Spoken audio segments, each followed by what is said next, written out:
What are the three ways every man is tempted? It's the only three types of ways that a person is tempted to sin.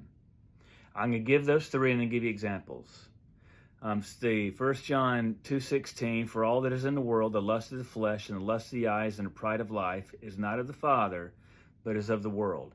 Every type of sin comes from those three: the lust of the flesh, the lust of the eyes, and the pride of life.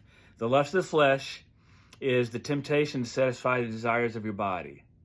1 Corinthians talks about this a lot. The Corinthians church had a problem with that. The lust of the eyes, the temptation to become covetous. How many of you have wanted something someone else has had so bad it became envy? It became covetousness. Not just saying, oh, that's cool, but you wanted what they had. And the pride of life, the temptation to be lifted up in pride. And that's always a temptation. That was Satan's major flaw in Isaiah 14, Ezekiel 28. He was lifted up in pride and thought he could be like the Most High, which got all of the sin issue going. So where do we see those examples? In Genesis 3:1-6, Eve saw that the tree was good for food, lust of the flesh. Eve saw that the tree was pleasant to the eyes, lust of the eyes. And Eve saw that the tree was to be desired to make one wise, pride of life. And then we see it with Jesus when he was being tempted by Lucifer, the devil, the dragon, the serpent, all the same person. Matthew 4:1-13. Jesus was tempted to turn the stones into bread, lust of the flesh. You hungry? Turn them in. He was trying to tempt God to prove he was who he was.